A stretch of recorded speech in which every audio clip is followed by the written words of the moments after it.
That means that you should just be able to hit go live or whatever it is that's on the YouTube there to go live. Yep, and it's starting. Yeah, let me just. I think we might get an echo. I think from the preview. Well, if it's not muted, yeah. Yeah. All right, everyone. We are live. That means that you should just be able to hit. Ooh, I'm getting from echo from that one as well. Hello, everyone. Welcome to the Flat Pack Show. Was it episode 28? It's a show where four of us come together.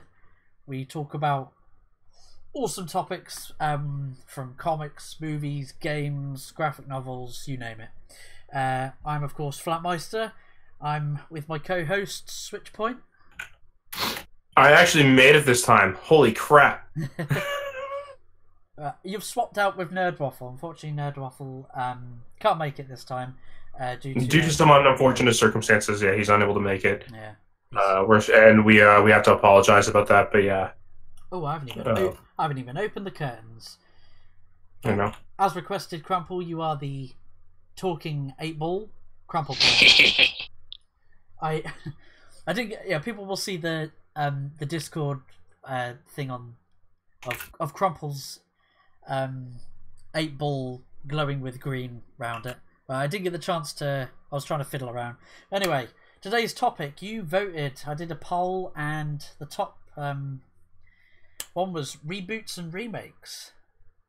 So obviously the first question is, are reboots or remakes, or both of them, are they necessary? Are they needed? I mean, that's a very good question.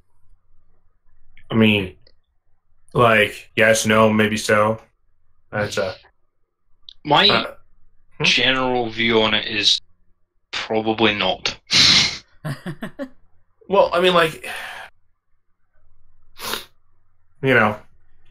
I mean, you were saying earlier about you were watching the Hannibal show recently. I mean, Mads Mikkelsen absolutely nails it as Hannibal. He's completely different to the portrayal that Anthony Hopkins did. In fact, Mads Mikkelsen should actually get an Oscar, seeing as though Anthony Hopkins... I can't believe this, in Silence of the Lambs, he was only in that movie for about 20 minutes total, and he won an Oscar for Best Actor.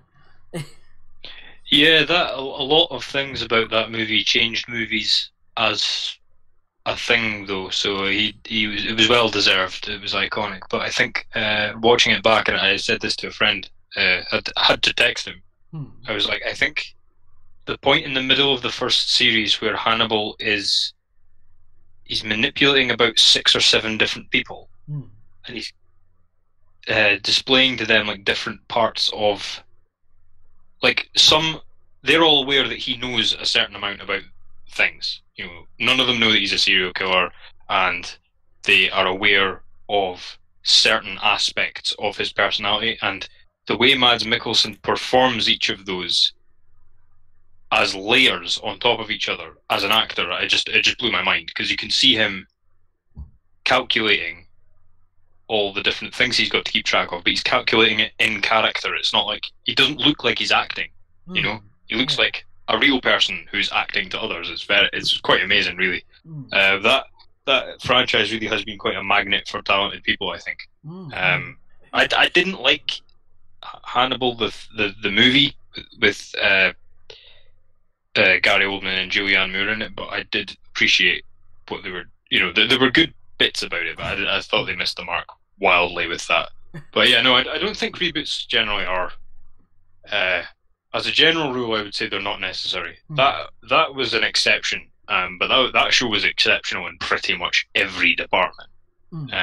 People like to go on about, you know, Game of Thrones and stuff as well, but like, that's the first show I can remember that was getting sort of Hollywood level talent in TV. Yeah. And maybe Game of Thrones was earlier than that. It's difficult to remember, but yeah, generally speaking, I think unless it's a serial thing, like a comic or maybe even something like Sherlock Holmes, they need updated. They need to be renewed and brought up to scratch with the mood of the time. However, if it's a standalone thing, I think you're almost always better making a spiritual sequel rather than a reboot. Like, you could make a sequel, fine, but don't reboot it. Just make a spiritual sequel, because otherwise, it's just like somebody trying to recapture the glory days, and it never works because it's already out of date by the time they try and make the reboot. Yeah, I like that term, spiritual. What did you say? Spiritual successor or spiritual? Yeah, either works. Yeah. So, I mean, here's the thing, though. Where are we? Because my question to you, is a reboot okay? Would a reboot be okay if enough time has passed on the product that, like, generations upon generations, or some of that nature, like, happen? So let's say, like, a good example, like, take a look at, like, the original horror movies, the original, like, vampire, like, Dracula movies, and the original, like, werewolf, and the original, like, Frankenstein movies, right? But then there's the Hammer remakes afterwards.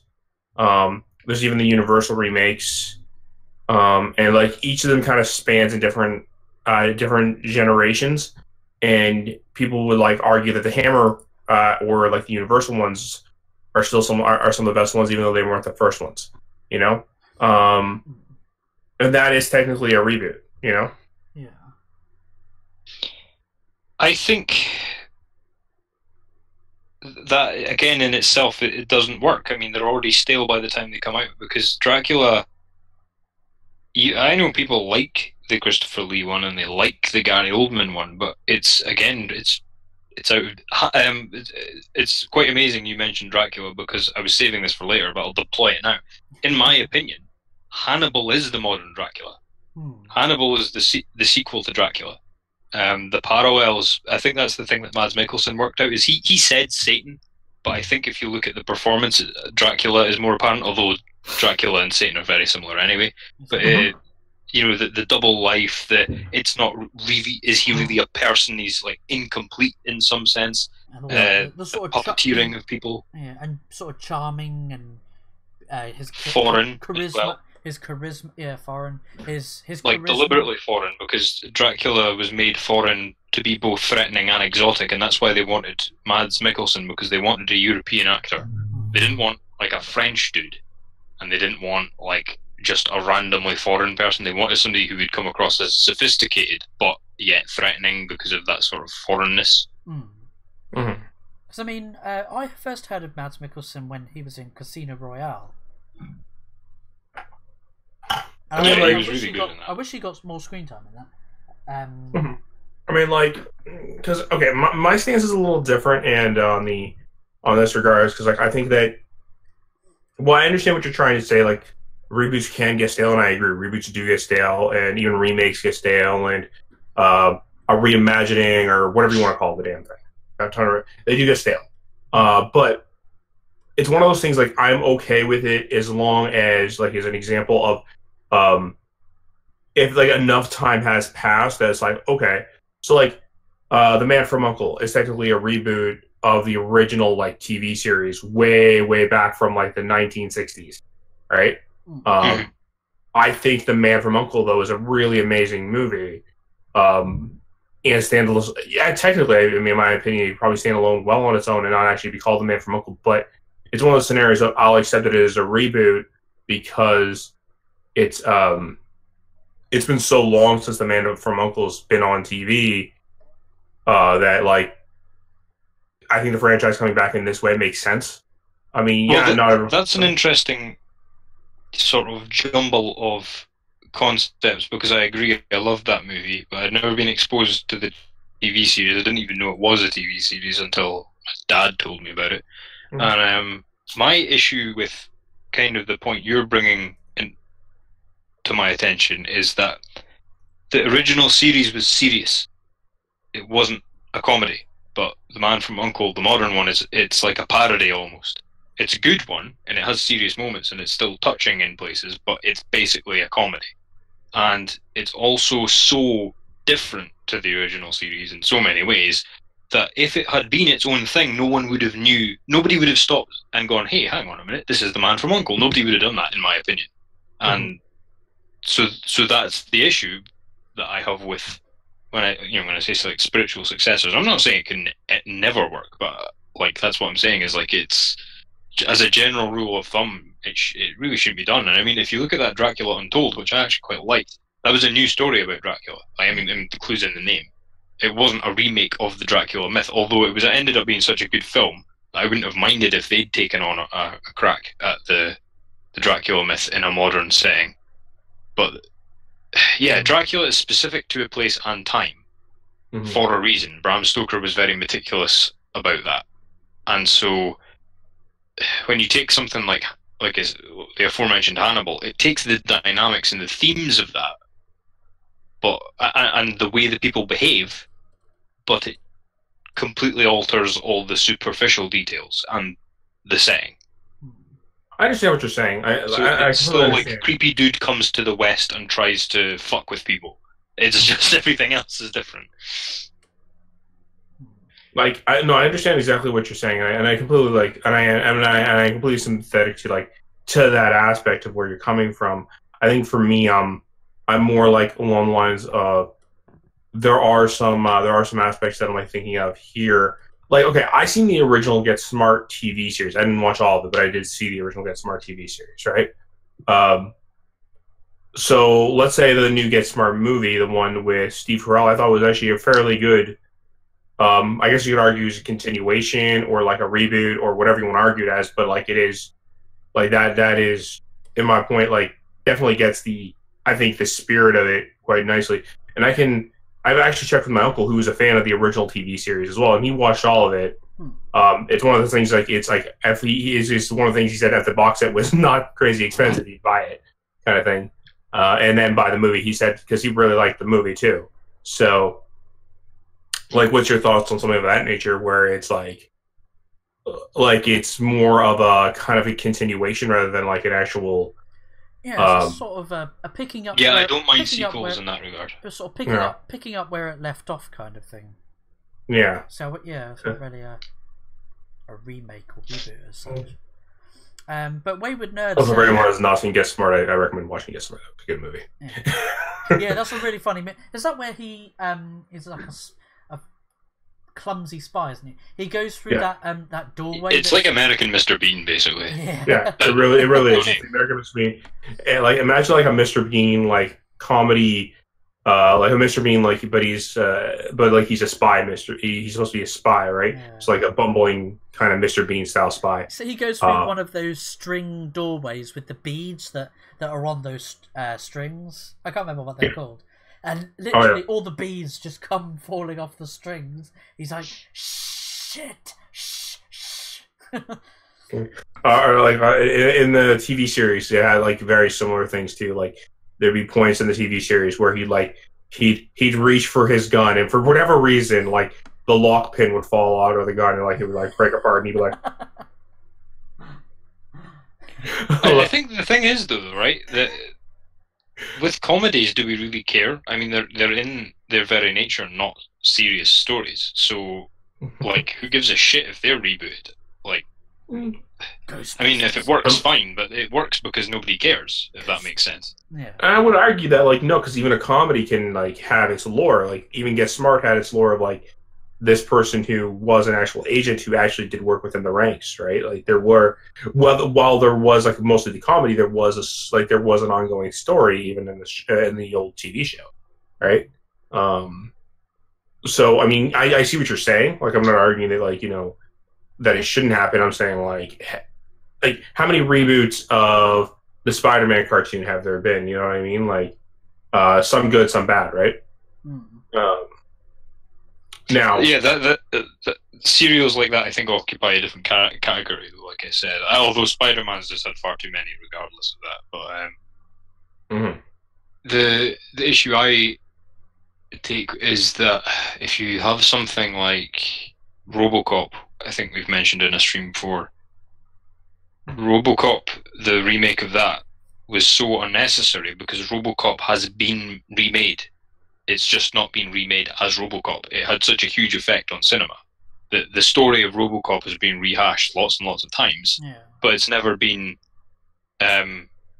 it's been updated or made relevant in a new way. And so what they did was they then made a literal remake of RoboCop and actually missed the point of their own franchise, because it wasn't the 80s RoboCop that we know and love, but it wasn't relevant to modern times either. Like, it tried to be. It used hot topics from the news. It's relevant in the way that, you know, Marvel Comics current year are relevant, in that they're not. They're just fucking hot Twitter hashtags. But it missed the mark, whereas all the stuff that was inspired by it has done far better. I mean, if you look at Dread 2012, that was inspired massively by RoboCop, because RoboCop was actually inspired by Judge Dredd, and then they borrowed back from the own derivative kind of thing, which usually doesn't work. But you can see a lot of parallels there in the way they did the film. But even, you know, like we mentioned at the time, like Deus Ex was quite unashamed about the fact it was very heavily inspired by RoboCop,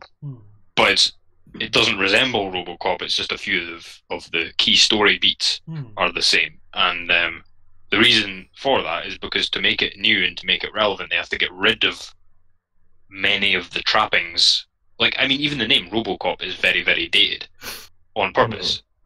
And I think, you know, like, if you tried to remake The Matrix, for instance, it wouldn't work, because The Matrix is so, you know, 2000, it's, or 1999 or whatever, you know, it's so that year that it couldn't be placed anywhere else in history and work. And so what you're better doing is making something inspired by The Matrix. You know, even a lot of these things are the movies you see are you could imagine them even being fanfic of older movies that have been altered and updated. But well, then again, reboots are risky. You know, wasn't The Matrix heavily influenced by was it a graphic novel or a comic called The Invincibles or something? Yeah, it's really interesting because it's this. I watched a video on people YouTube. say plagiarism and copying, but it's really like a very, very long conversation almost, because Blade Runner happened, and then Ghost in the Shell basically copied Blade Runner, and then I'm going to trigger the shit out of everybody, but it did, and then The Invisibles copied a lot from manga in general, which had been influenced by Ghost in the Shell, and then The Matrix, which is very Western in its style and the way they did everything, borrowed massively from manga and particularly Ghost in the Shell. So it's interesting to see like the borrowing going back and forward in that way. Because I think the Wachowskis actually worked in comics first, didn't they? Before they moved into filmmaking. I've not heard that before, but they made The Matrix as a comic instead of storyboarding it. Yeah. So here's something else to keep in mind. So like, because I mean, like, I'm on the mindset that I believe that like these type of remakes like can work, whether they're like a spiritual successor or remake or something of that nature, if it's the right property. And if you like, it's something that people either have like almost forgotten about and like is kind of like it needs kind of like the revitalization, or if it's something that could use like just like a little bit of extra information about something, like, you know what I'm saying? Now you might be wrong. I might be wrong. I'm not gonna like be like, oh yes, I am completely right about it. No, you know what? I might be wrong. I'll admit to that. But like at the same time, like I've watched so many. I've actually seen some remakes that have actually worked in my favor, like for me personally, or like these spiritual successors that have worked in my opinion.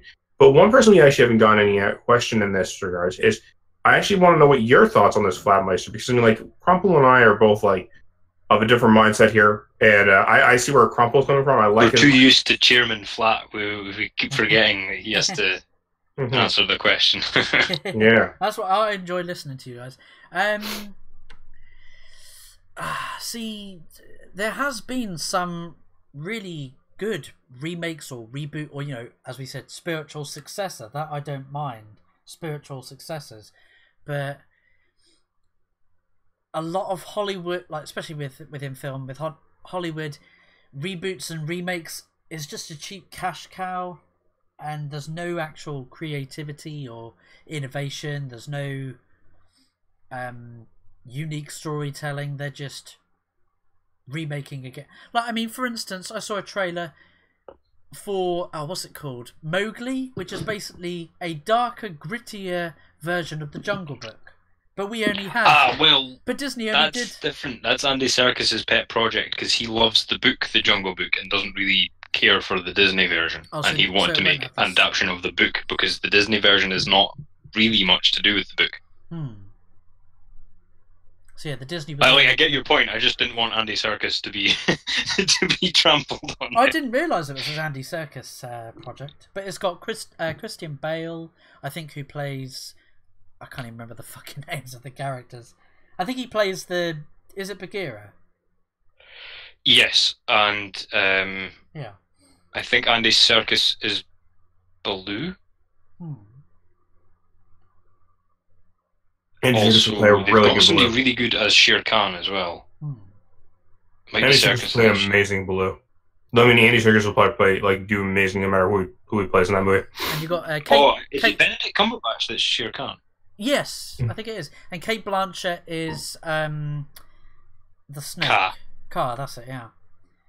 Because Andy Serkis is brilliant, by the way. I mean, I would happily do a whole flatback show just on that guy's career. He has held on and held on and held on. You know, you're not handsome enough to do this. You're not tall enough to do that. You're not muscular enough to do this. You're not got the voice for that.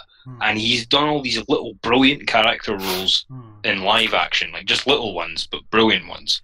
Because I remember just about every time I see him on screen. And because he was in The Prestige, he was in this fantastic BBC film where he played Einstein.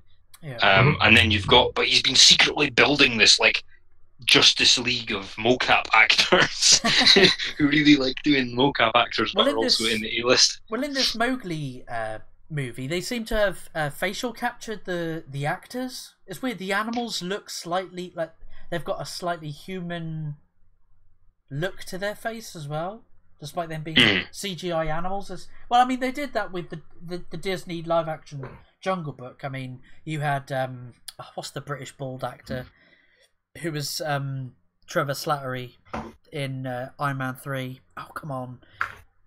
Ben Kingsley. Ben Kingsley. Sir Benjamin Kingsley. Crapple point. Sir. He played Bagheera in the Disney live action, and it did look like him in that as well. So I don't know whether they did facial capture. So the more accurate version of this scenario is actually the Disney Jungle Book. The 3D one is actually the remake, and the Andy Serkis Jungle Book is the first real adaptation. Because he's using the book directly as the source material rather than altering it. And I mean, Disney had the reasons for altering it, and it's a classic. Well, I mean, a lot of those classic stories are much darker than what Disney gives us.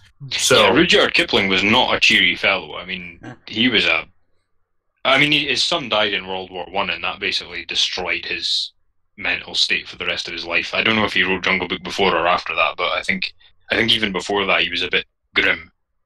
And but yeah, he was not a cheery fellow, and his books were much more about sort of setting you up for the real world rather than telling you a nice fairy story, if that makes sense. It was a good old-fashioned story.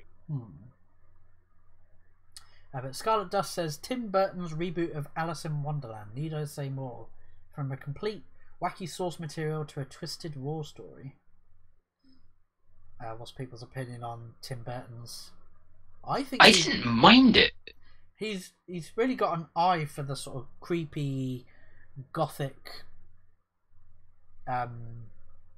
tone and sort of the visual style within his... Yeah, well, this is a thing with Disney. I mean, Disney's they adapted Alice in Wonderland as well, and this is the thing, is much the same as Jungle Book. When you read Alice in Wonderland, it is nothing like the Disney version at all.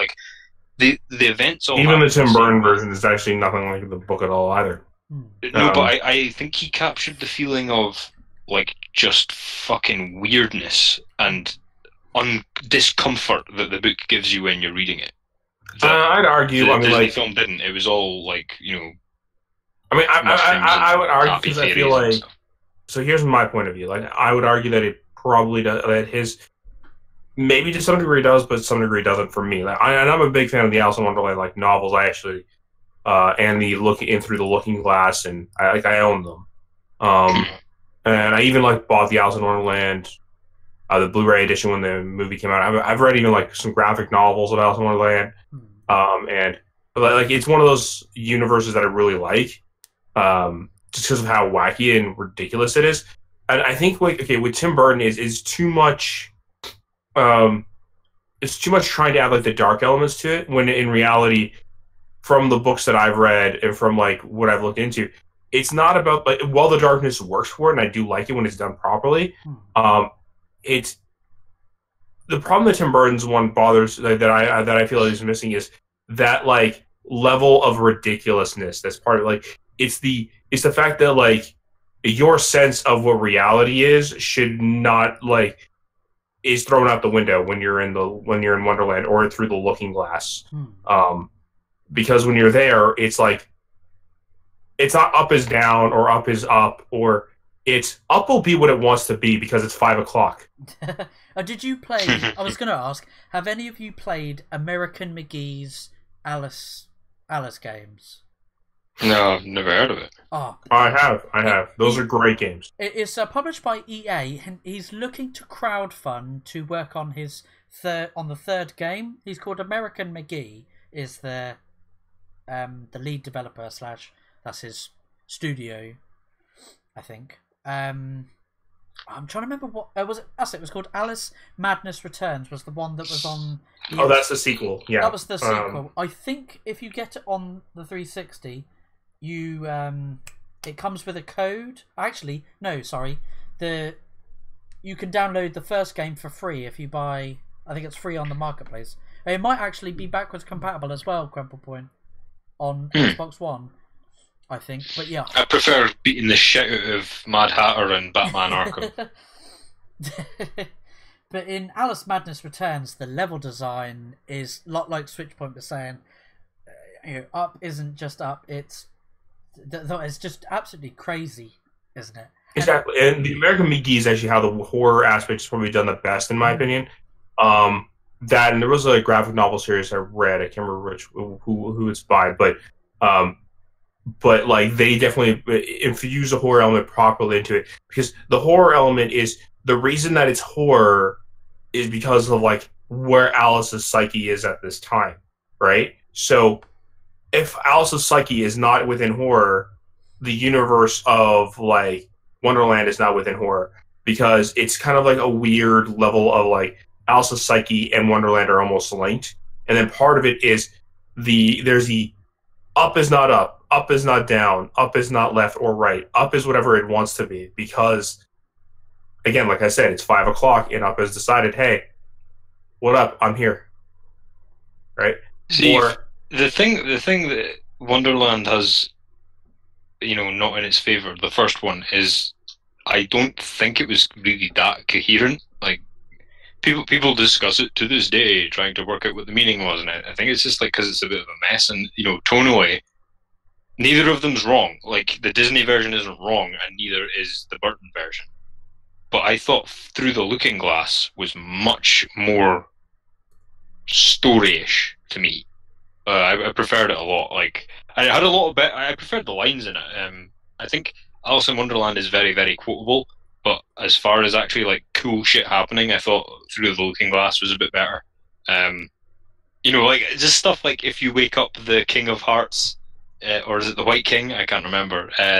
Then you all cease to exist because we are his dream and stuff like that. That was mind. Like, I was 10 when I first read that. I sat and thought about it for fucking days.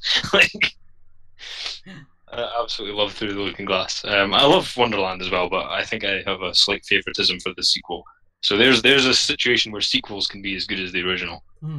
But I think that like with Wonderland, there's been so many things that it's inspired that have made the need for a remake redundant. It's people who've taken bits and made them relevant. And I think that if you think of culture as like a living entity, it's almost like I don't know, like it needs to evolve.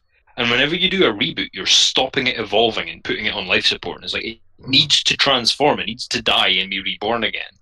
and you won't let it. You keep pumping it full of fucking steroids and life support, and it's like it needs to die so that it can become a new thing. And unless it's something like James Bond or Batman, it really doesn't need rebooted. You know, unless it's a big long serial. I can't think of any situation, even where they've worked, where I haven't thought, you know what, you could have just made an entirely new thing, and it be clearly inspired by the source material, but didn't need to be a direct reboot. Yeah. And there's a lot of stuff I've enjoyed that has been rebooted, but I've always had that thing of like it didn't necessarily need to be a reboot. Oh yeah, and I get you. Like, hell, you know what? Ghostbusters didn't need a reboot. Ghostbusters was great the way it was. Oh my god. See, Ghostbusters didn't even regardless of the fact that it was all female, I didn't even know it was all female when I first rolled my eyes at that being rebooted. Like, that came after. The idea of it being rebooted at all was like, you know, like, if you look at Indiana Jones, right? You've got Indiana Jones, and then Tomb Raider is the successor to Indiana Jones, and it's like, that might sound a bit silly because all the trappings are different, but if you look at the mood and the themes of it, it's the successor. And then the successor to Tomb Raider, I begrudgingly admit, would be Uncharted. And so when Tomb Raider came along and was rebooted, you're like, it's like what I was saying about it. It's like this Frankenstein corpse thing has just woken up again. It's like, whoa, I thought you were dead. Like, you should be buried. And then Uncharted is still going and going too long now. And Uncharted needs to be buried, and something that new needs to come out of that. And instead, what we've got is far too many Uncharted and Tomb Raider sequels now. So we've got two Frankenstein monsters running around. Oh yeah, like. And so, like, just to quickly embellish on that, I think that even Indiana Jones would probably have been a sequel to something like The Mummy, a successor, sorry, from the 50s. Yeah. Well, yeah, no, you're right. Like, and I agree with you. I'm not saying I'm not saying you're wrong. Because like I do agree. Like the spiritual successor does make sense. But like, okay, let's take a look at the Mummy, the Brendan Fraser Mummy series. I actually like that. You know what I mean? I thought that was cool. It's not the same thing as the old Hammer film Mummy series, right? I think that's an example of like, I think that's an example of waiting for a franchise to get kind of like so old and stale that it's like no one minds if we were to bring it back, kind of thing. Yeah, and I honestly, that's another example where I'm like, that didn't even need to be called The Mummy, and if it wasn't, nobody would have associated it with that Hammer horror. Like, there are no similarities other than a mummy is involved at one point in the film. Even then, Imhotep's only a mummy for about the first 20 minutes. Yeah. Now, here's another one that seems a little interesting. Now, we've been talking about movies mostly. I want to get into video games a little bit. Now, I want to point out where Rabbit did say he wanted to join us on this topic about reboots and stuff like that for video games. We are going to have him on in a special episode, kind of like an after-hour special episode. I don't think we're going to run out of material on this topic, so let's just have at it, and then we'll talk to Rabbit as well. We'll do a sort of episode 28 2.0 kind of thing. Yeah. But we wanted to. I still want to touch on video games because, like, the reason is because like video game again, like we're talking into movies, and see this is like a plethora of stuff, right? We're like hitting so many different things, but games themselves. So let's take a look. Hey, remember when Tomb Raider got rebooted? You know what I mean? Like that happens, or should we say? Sorry, go on. Sorry, I was going to interject. Well, oh no, go ahead. Sorry, if you have something to say, go ahead. I was going to say, Tomb Raider has gone through maybe a couple of reboots. So I mean, you had the original Tomb Raider on like the PlayStation 1. Although each sequel didn't really link into the previous iteration, like they were their own each sort of. The only one that links between each other is the Underworld trilogy. Yeah, the Underworld trilogy links. I enjoyed that trilogy, actually. That was a pretty fun trilogy. I mean, you had, what was it? Tomb Raider Revelations, Chronicles, and then Angel of Darkness, which was on the PS2.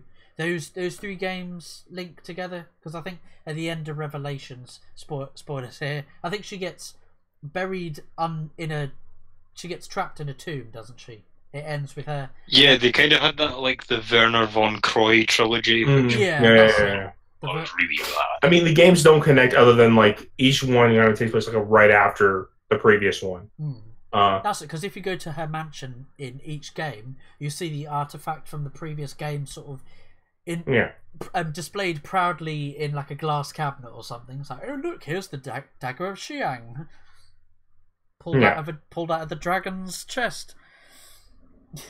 The one that actually had like a continuing plot was, and as I said, like the Underworld trilogy had the continuing plot because it had like the ever looming thread of like this bigger thing that was happening kind of thing. Yeah. And that was the actual one that actually had like, it was an actual trilogy, an actual story. So you can find like Tomb Raider Legend, Anniversary, and Underworld, I think it was, that had all three of those. My wife, I got her to play through the Tomb Raider Underworld, and seems though that game was 2009, and there's me going, oh yeah, the levels are really cool, the story's really cool, you should play it, it's a really awesome Tomb Raider game. And then she was absolutely shouting and swearing because some of the camera and the platforming controls sometimes, like she would jump in a direction that you weren't even aiming at. It's like, why are you jumping in that fucking direction? So yeah, that left her with a bit of a sour taste in her mouth. But so I'll give the new Tomb Raider games this much, all right? And this is what I'm going to give them. The new games do actually have some really nice tight controls. But that's not Laura. I'm sorry. Yeah, the controls are nice and tight because the games are so fucking linear. You just press forward and off you pop. I mean, do you remember original Tomb Raiders where you had to take a jump step back and then make sure that you were aligned correctly? Because I couldn't complete an original Tomb Raider game without a cheat until I was like 13 years old. And I got them when I was like 9. Oh yeah, the original Tomb Raider games. Now those ones had the old tank controls, fun stuff. With the run, and then you had to press a separate button to grab the edge. So that was a brilliant innovation, by the way, because if you look at how easy that game would have been without that function, it was a really good idea.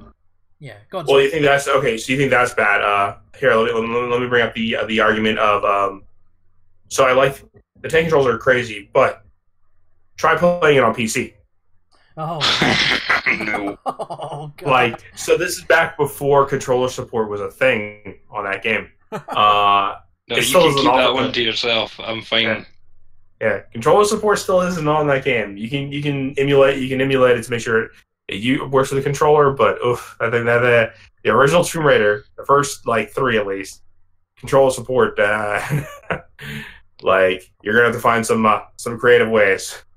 I think, you know, you said let's move the conversation on to games, and I think we should, but I wonder, it's interesting that, and this could just be because more people play games, sorry, more people watch films than play games than read books, but in that same order, they are less and less guilty of rebooting.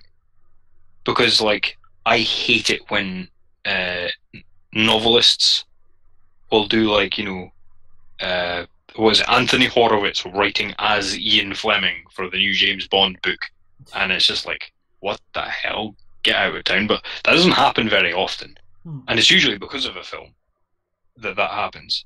And yeah, that's quite rare. And then it's a little bit more common in games, but it's really common in movies, which is why I think we spend so long on movies. And but yeah, games aren't as bad for it. I think games are better at.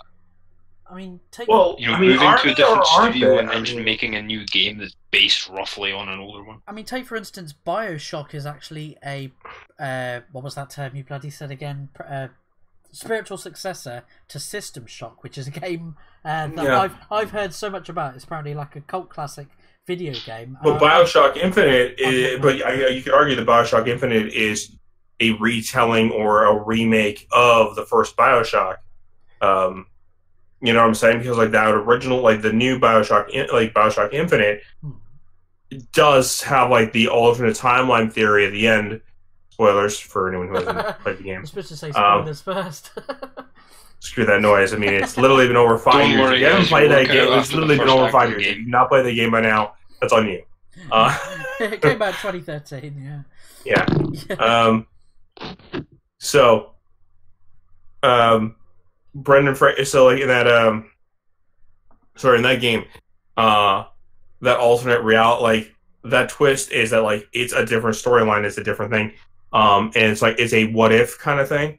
So I don't know if I'd call it a sequel because it's not really a sequel, but it's kind of like it's kind of like a retelling, but like in a different setting, different world, different everything. You know what I mean? Oh, because with the multi-dimensional theory aspect of the story. There was a weird thing with when I played Dishonored and was, I enjoyed it, and I went and read up some about it and looked at the various things, and they said it was a spiritual successor to Thief. Yeah. And that actually put a lot of people off the game, and I was like, whoa, no, it's like, I'd believe you if you said it was a successor to Deus Ex, Bioshock, or Assassin's Creed, but Thief is like, the only thing it has in common with Thief is that you can blow candles out. Like, did you play the 2013 Thief? I think it was on Xbox One as well. Oh god, it's so bad. Did you not like it? No.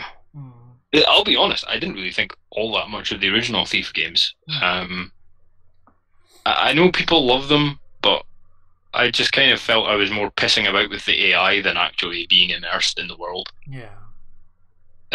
Which people would want me flayed for saying that, but that's all I was like.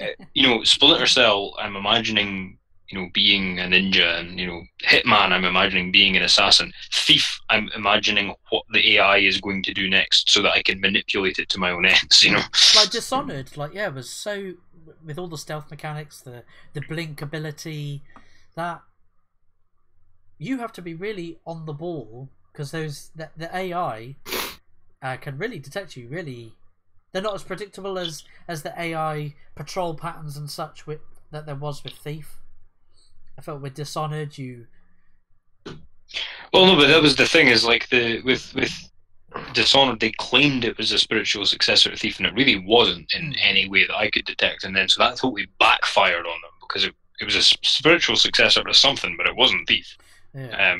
And so that's the double-edged sword of that one, is that can really backfire on you if you claim to be, the next in. That's really for the audience to decide whether you're the next in a lineage or not.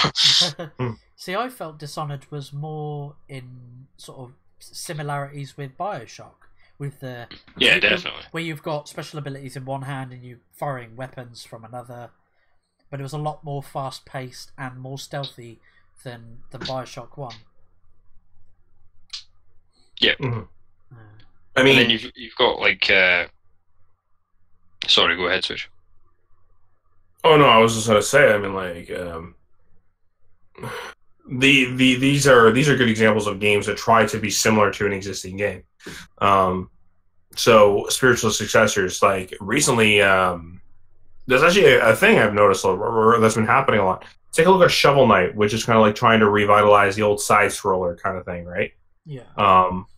Or take a look at something like Axiom Verge, that's trying to be a lot like the old Metroid games, or like Bloodstained. That's also coming out that's trying to be like Castlevania,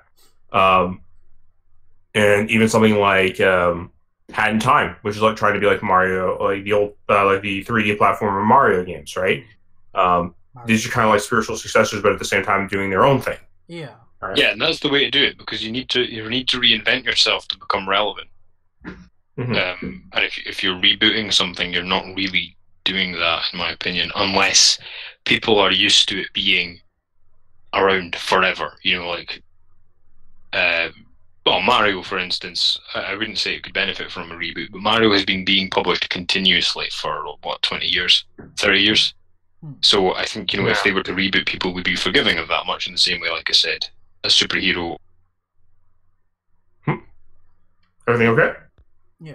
Your average thing. It doesn't need or deserve a reboot generally. It's usually the wrong format. I mean, the gaming industry has almost got the opposite problem. It's not reboots that are their problem, it's sequels. They need to stop sequeling and start inventing some new fucking properties. Like, Assassin's Creed needs to be, like, decapitated. It's an absolute monstrosity now. Well, because Assassin's Creed was a predecessor of Prince of Persia. My question to you, you said earlier that Mario would be okay as a reboot. I've always wondered, what if every Mario game, or like every few Mario games, is actually technically a reboot? Well, I mean, it's possible. There's not really any, it's not a episodic Is that why Mario goes franchise. Here we go again? Is that why he says it? I mean, like Assassin's Creed, there's an interesting theory a lot. Ooh. You have, I'd say after the first game they soft rebooted it, and with the Ezio saga, and then after Ezio was done with, they soft rebooted again with Assassin's Creed 3. Then they soft rebooted it again after Desmond, his storyline came to an end, and it's just like, guys, you need to stop. And like you pointed out, it's meant to be, the first game at least is meant to be a homage or whatever to Prince of Persia. But that's the thing, it's like, it's very loose. It's you wouldn't know necessarily unless you were paying attention to it, because all the things that made Prince of Persia what it was are kind of out of date now. Like, they're not out of date in that you can still go back and enjoy the stuff. What I mean is they're out of date in that if you try and make a new Prince of Persia game like they did, it'll just not work. Because there was a 2008, because they did the initial trilogy, the Prince of Persia trilogy on the PS2. There was Sands of Time. Actually, no. There was an old Prince of Persia game even before that. Yeah, what was it, on the SNES or before? I can't remember what platform it was. They had it for Windows, and then they brought out another edition for Mac. Then there was Prince of Persia 2, which was even, in some ways, it was even better. And then there was Prince of Persia 3D, which was odd, to say the least. Good, but odd. No. I was quite young when I played that, though, so maybe it isn't as good as I remember. And then that was that for a few years. Then the series was revitalized back on the PS2. Well, it was something. Whatever. It was resurrected. It's like these Frankenstein monsters. It's just like this thing called Prince of Persia that had flies coming off of it and was stinking of death. Wandered into the PS2. I enjoyed those games on the PS2, but would I call them Prince of Persia? I mean, like, the only thing that really makes them Prince of Persia is because you're playing the Prince, but they're not those original games. Those original games are like these old, like, some of the first platformers from back in the day. But, like, outside of that, I mean, like, they put references into, like, it being kind of similar to the first Prince of Persia, because, like, the main villain was the same main villain, but, like, the story was entirely different. It was, like, there was more elaborate nature to it, so it's, like, I guess I'll call it Prince of Persia, but, like, I feel like you should have just called it, like, you could have called it, like, the Arabian Nights, or the 1001 Arabian Tales, or even, like, the King of Thieves, or whatever, and you could have gotten away with it. Well, the thing is, Prince of Persia was Aladdin. I mean, I think that the bad guy in the first game, that you only get a, rolling screen text, but I think they even called him fucking Jafar. And he was the bad guy from the first game. And I can't remember what the thing was with the second one. I think it was like he was framed for something after he beat Jafar. I don't think it was Jafar came back, but it doesn't really matter too much. But it was like you were this nameless, faceless hero in a dungeon trying to get out, and that was that. So then there was that other reboot after that trilogy had finished. There was that one other reboot back on the PS3 and the X360. I enjoyed that series. Oh, was that with the Princess Elika or something? She had like these sort of weird light powers, and you could sort of co-op combos with her. And no, there's a reason why I like that one, because that one actually is more akin to the original because it's much more platform based. Yeah. Rather than combat based, because combat was like a bit more specialized. Like, so when you got into combat, each enemy has a specialized combat style, which again is like a lot more like the original platform, the 2D platformer. But again, would I call that Prince of Persia? Not really, because you are just playing like a random thief who you learn later on is potentially a lost prince. But would I really call the Prince of Persia? Probably not. I think he just used the name to like make the game popular. I like the art style though of the game, and I did like the game. I think it would have been better to call it something else. Well, Tomb Raider 1, to go back to Tomb Raider, that would be, in my opinion, the closest I've come to a Prince of Persia experience in 3D. The first two Tomb Raider games, maybe the third one, but definitely the first two. And so, like, story-wise, like I say, I stick by my Indiana Jones parallel, but I think gameplay-wise, it's basically a 3D Prince of Persia. And that's why I guess Assassin's Creed kind of works in that it's not quite platforming, because the free running system is it does a bit too much of the work for you, but it worked. It was interesting. It was more fun than the sequels, that's for sure. And the platforming aspect, I mean, I've never really seen that again. I can't think of any game that has done platforming particularly well in recent times, and I think that's because there is this fetishization of combat. The only real Prince of Persia moment I've had is when I've been playing Dark Souls and there's been like a spike trap or something like that, and you've had to kind of watch out for stuff like that. But even then, it was more of like one thing happened and then a flashback to Prince of Persia. It's not really like it was a full game worth of Prince of Persia stuff. But yeah. I mean, like, it's one of those things. I mean, I'll argue. I'd have to agree to disagree because I play a lot of platformers. I'd say like there's some really good ones still going around. But I mean, again, like I think I have different like aspects of what I expect from a platformer than yourself. So you play more indie stuff than me as well. This is true. You play more games than me in general, actually. Probably. I mean, like I just enjoy. I also, I mean, I'm not a big fan of like a lot of the first person shooters. I'm more of like, I do like to play single player games and stuff like that. And so, when it comes to like platformers, I'm usually looking for like fun ones to play there. But yeah, it is an interesting aspect. So like you were like, now, what's your take though? Now, okay. I think we kind of like discussed games in general. We discussed like movies in general. But what's your take on reboots when it comes to like books or comics? And now here's where it gets a little interesting because like this is a little bit more questionable. So let's say something like the Marvel Ultimate line of comics back when they used to do like Ultimate Comics, like Ultimate Comics, Spider-Man, and Ultimate Comics, and stuff like that, or something like when they actually reboot the actual like entire line of the primary line. Like, what's your take on that? I'll let Flatmeister take that one first. He's been cheering again. Reboots comic. Because I think Marvel and DC seem to just when they reset like Rebirth or whichever, the New 52 was it with all of these different dimensions or different alternate realities of Earth, and I don't know, it just seems a little lazy, like, oh, let's just reboot again. I think it's just a little lazy to just resort to that when there's so many other interesting ways of telling,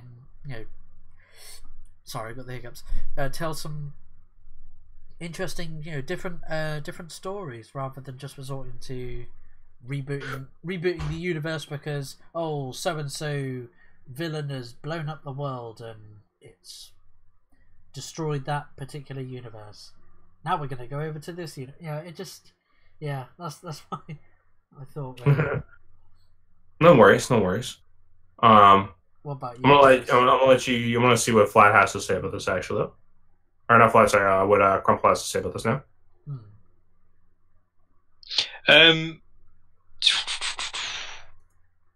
I think with comics, it's almost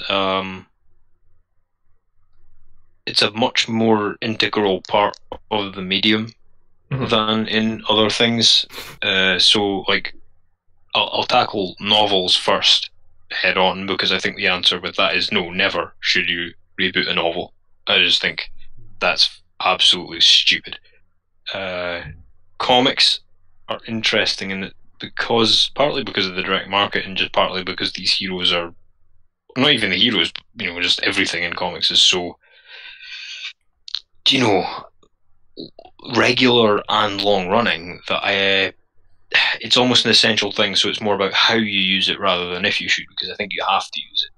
Now, you do have exceptions. For example, Judge Dredd has never rebooted Well, which there's I think a they lot of will. comics that have never rebooted too. Like, Well, I think Judge Dredd will start struggling with that because 2000 AD seemed to have caught the anti-culture infection. So, they might regret their non-reboot policy in a couple of years' time. But they've made it work very well up till now. However, with Marvel and DC, I think it's kind of a tale of two halves with that one because Marvel just reboot.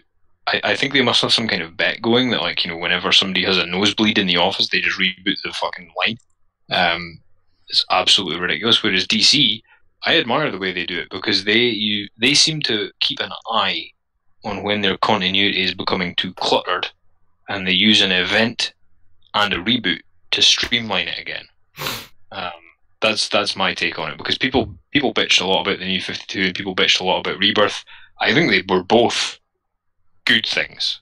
Not everything about it that came out of the New 52 was good by any stretch, but frankly, the only reason Rebirth was any good was because of the New 52, because they were trying things, they were experimenting, and a lot of it worked, a lot of it didn't, and then the Rebirth was, I would say, overall far more successful.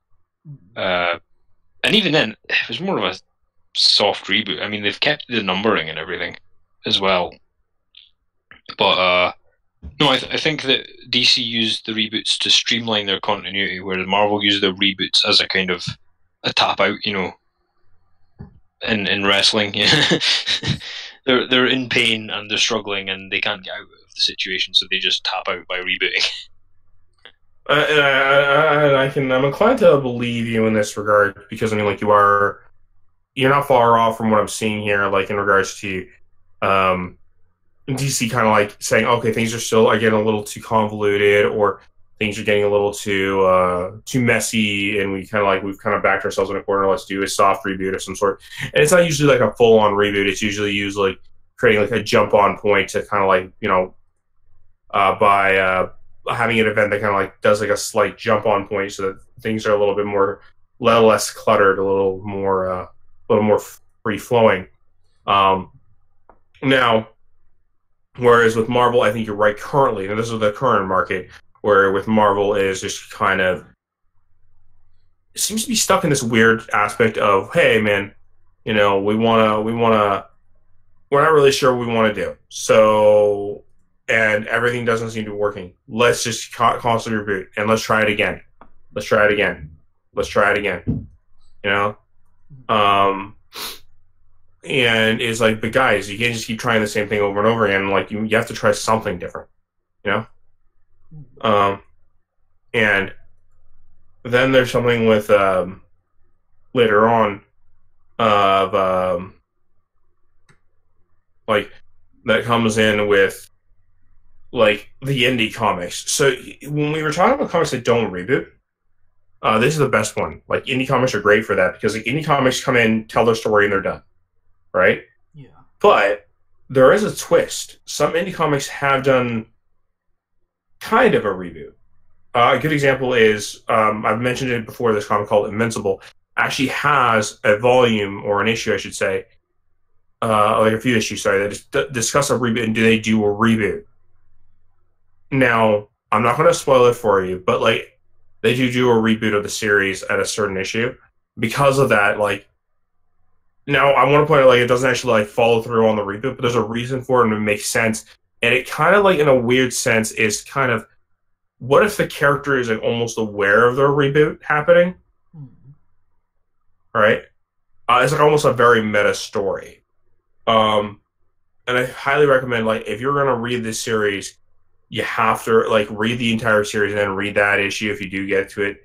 It's really good, really well done storytelling-wise, because it's like, hey, so what if this character is able to go back and like fix everything? Would he take it, knowing that it would potentially fix everything, or if it won't fix everything? Like what are the consequences of doing what he just did? Right? And these are very good questions, because then you have to take that into consideration as well. I like it. It's kind of it was an interesting take of things. And then. What was it? Like, it was another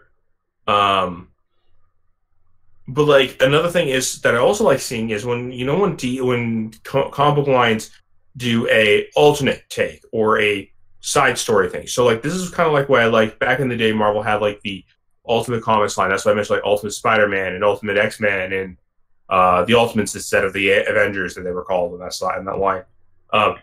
That told an alternate storyline that was like, okay, well, I don't feel like the main storyline is being like affected, but I can go and read these side ones and say it's almost like a what if this had happened in this scenario kind of thing, right?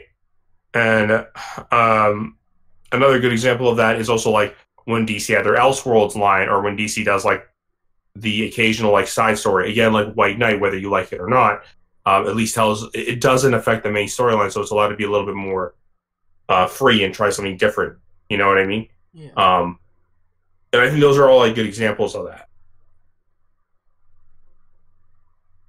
Yeah, I think a lot of these times it can still usually be more beneficial to just do your own thing, but be informed by that source material. For an example, Superman Red Son, I find it to be not only wildly overrated, but like absolutely nothing to do with communist Russia at all.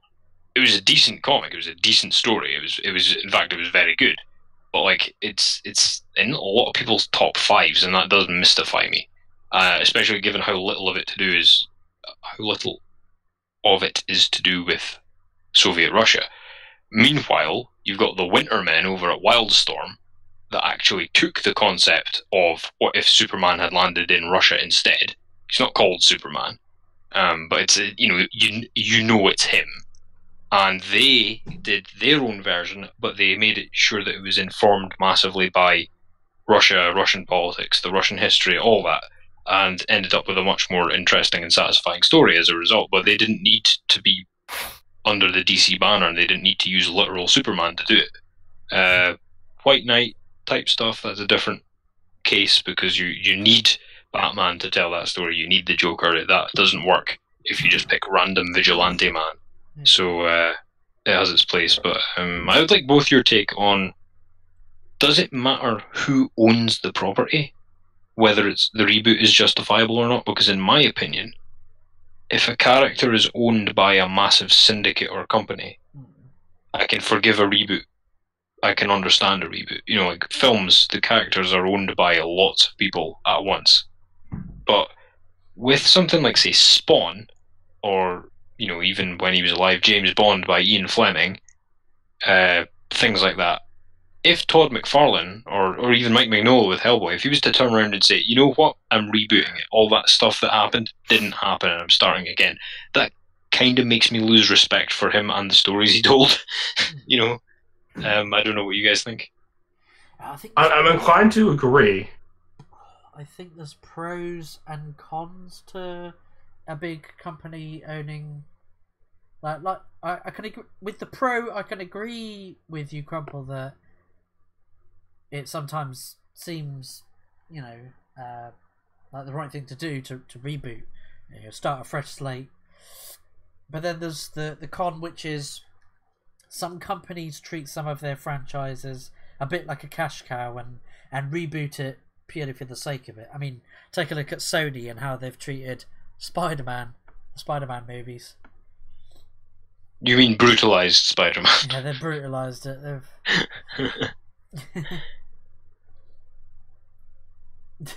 Okay, so yeah, no, I agree that it's. So yeah, that's what there's sort of pro and con with. So there are okay. So here's where I'm going to go with this. Like, I'm inclined to agree to a point, because I do agree that yes, there are pros and cons to it, but at the same time, so when these like large syndications, such as like these large films, like belonging to these multiple people, so like the Frankenstein, the Batman, the Marvels, all those, I expect, yeah, sure, okay, so there might be a reboot every few years or whatever, because those things. But like, again, even in comics, when you go to comics, you see, hey, well, this large syndicate like DC changes writers on Superman every so many years, right?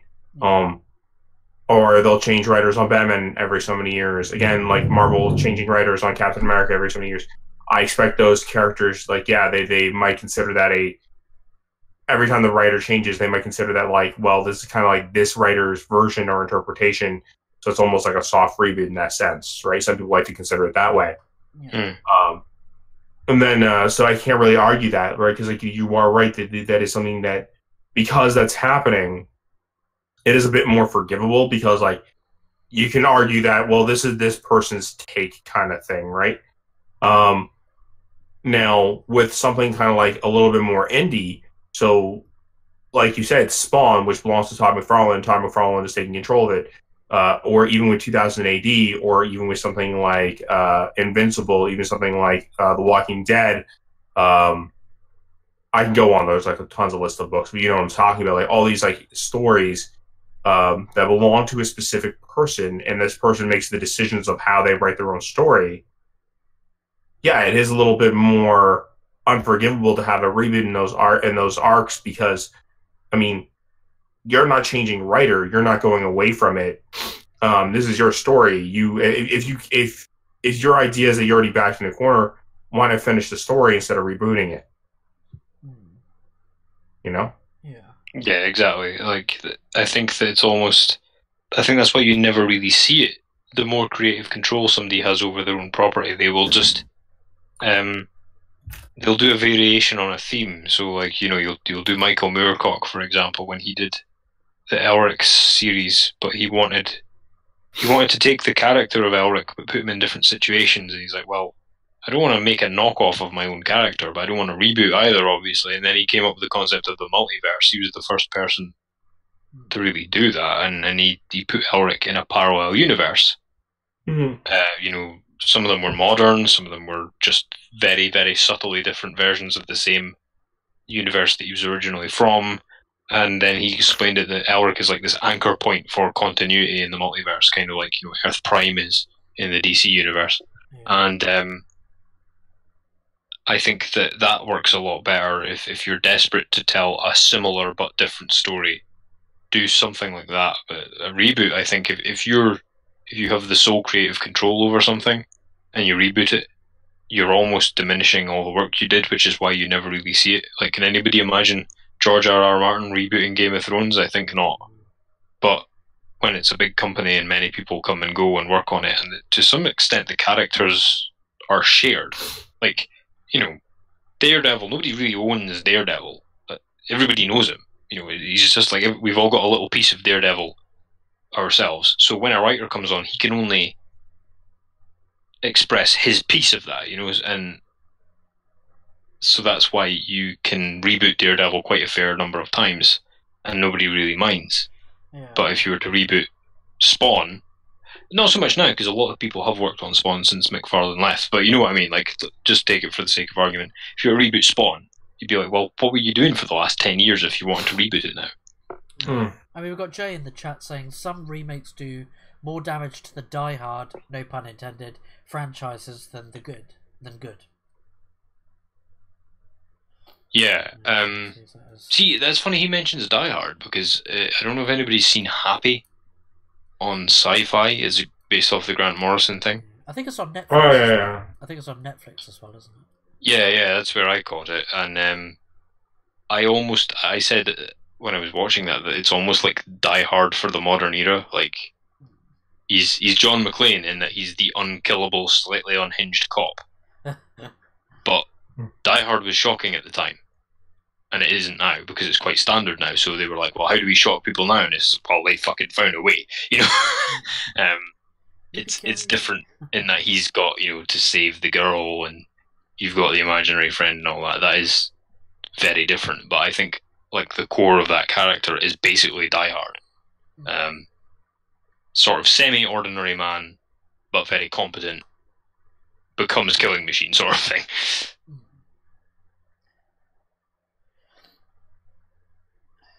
I mean, I'd be super pissed off if EA, well, they shut down Visceral Studios, didn't they? But imagine if EA rebooted Dead Space. Because but that's the thing. Because Crumple Point just reminded me, goes, of the everyday man. That Isaac Clarke wasn't a military man or a soldier. He was just an engineer, wasn't he? He was an everyday everyday man. He was a miner, wasn't he? He was an engineer, I think he was. Hmm. That's why all the weapons. Because I remember he was using like all the weapons were mining tools and stuff that he'd modified. Yeah, sort of plasma cutters and sort of line. Yeah, like if it was set on Earth, he would have been using like a pickaxe, and he would have just attached it to a shotgun kind of thing. Like he was like with duct tape. Yeah. Anyway, no, I think we've been going for about an hour and a half almost now, so I think we should probably close her up. It's about an hour, yeah. Give or take. Yeah, about that. Yeah, I'm happy to, like, if anybody else has anything to say, and then we do our final words. I'm ready to just go final words if nobody has any more. Yeah, I'm ready to go. Mm-hmm. Anything in the chat before we wrap up? Rabbit does all the Prince of Persia series. Wayward is heading up to get his comics. Good man. And Jay is being Jay in the chat. Good man. Rabbit just said, speaking of EA, he hopes that they'll give us a HD remaster double pack of Time Splitters 2 and Time Splitters Future Perfect. Those games were the best FPSs he's ever played. I would welcome that, because that was like old arcade shooter fun, and I had a great time with those. Then again, EA's E3 conference was abysmal, so don't get your hopes up, Rabbit. I don't think they'll be doing a remaster of that. Probably not. Anyway, let's all right. Well, we'll move over with our final thoughts, and I'll pass. My final thoughts. Yeah, I'll go first. Yeah, you can go first. Yeah, I'll go first quickly. It was just to kind of mirror what Jay said with his comment, saying that remakes will milk anything now. Like, it has become a bit of a cash cow, and remakes never have the same magic as the original. Which is pretty much sums up my final words. Really, is that it's become a bit. They become a bit of a cash cow. I mean, if you were to reboot, say, Die Hard, for instance, it just wouldn't be the same as Bruce Willis's portrayal of John McClane. Mm-hmm. Haha, now cool. I have a machine gun.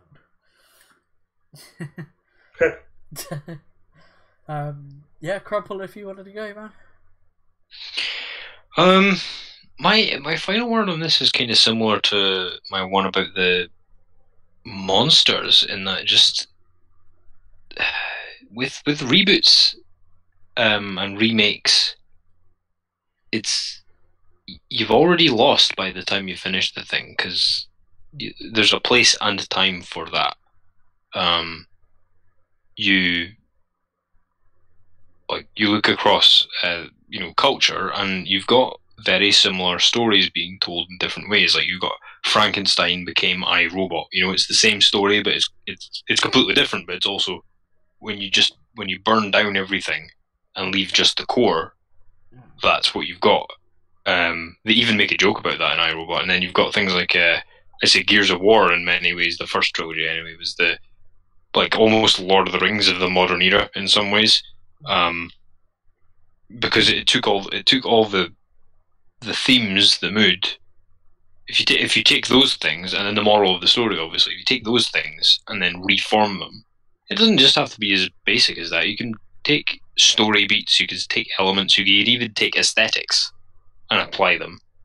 But you have to do it sparingly. If you copy something, then it's obviously a copy, and if you reboot something, then the time for that has already passed. It had its day, and you need to like I say, you need to let it go, take it off life support, and let it transform into something new. Otherwise, it's just gonna be this horrible, rotting, undead corpse of a thing that everybody can't wait to get rid of. So, thank you to my co-hosts, and thank you to you in the chat for turning up. And hope you've enjoyed. And that's my final word.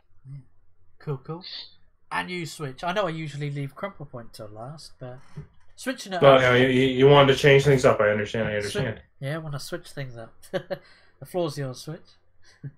My final. I have okay. If you're gonna do my stance is still on that kind of. If you're gonna do a reboot, or a remake or a continuation, ask yourself why you're doing it. Right? Like I'd say, like, is it actually? Can it be? Could it be a continuation rather than a reboot? Does it have the same love for the franchise as the original would? Is it are you just doing it for a soulless reason? If so, you may want to stop doing it because, I mean, if you're not doing it with the proper etiquette in mind, you're not going to get the definite, you're going to have the fan base be angry with you. And, if you are doing a continuation or if a spiritual, if you are doing a continuation, is the continuation justified?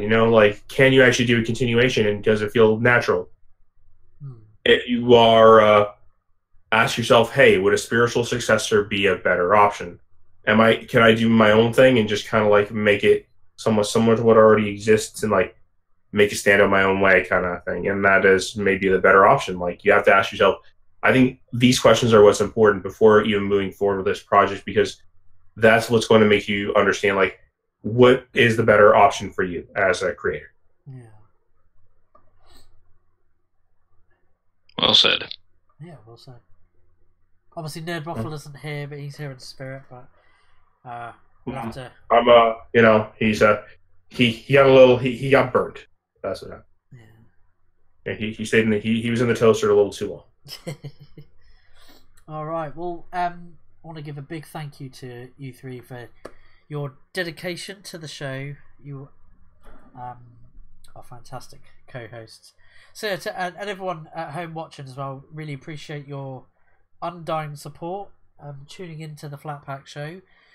Just to remind everyone, it's always Flat Pack Show is always open for suggestions from people at home. I mean, that's why I was really surprised with what we got from the poll of the amount of votes. But yeah, I'll keep doing them from sort of in the future. If we get about 3 or 4 topics, I'll do a poll. It helps us sort of schedule the topics in advance. Yeah, the Flat Pack Show is always Wednesdays, 11 p.m. GMT, which is 6 p.m. 6 p.m. Eastern and 7 p.m. Atlantic time. Yeah, that's it. So all our contact details are in the description below if you want to subscribe and follow us on Twitter for my channel, for Switch's channel, Nerd Waffle and Crumple Point's channel. Give all them a follow and a subscribe. Also, share the Flat Pack Show as well. Share the link around to everyone. If you've got any friends or family that are into movies, games, comic books, all the sort of geek fandom, tell them about the Flat Pack Show. I mean, we need more viewers. And also, just to want to apologise for having not uploaded any videos this week. My wife has broken her rib from coughing. So I'm having to take care of her. So that explains that little me going AWOL. But so yeah, it's been me, Flatmeister. It's been Crumple Point. Thank you for having us, everybody. Yeah. And it's been Switchpoint. What are you doing on my lawn? Get off my lawn. And it's been Nerd Waffle. Toasty! Remember to hug the person next to you. There's not enough hugs in this world. And remember to keep it toasty! Yeah, that's my best Nerd Waffle impression. Anyway. I mean, I don't know. You're missing a little bit of Canadian in there, but yeah, Nerd Waffle doing Elvis. I'd like to thank my mum and my pappy. Anyway, thank you to everyone who tuned in, and we'll catch you in the next episode. See ya. Peace. Oh.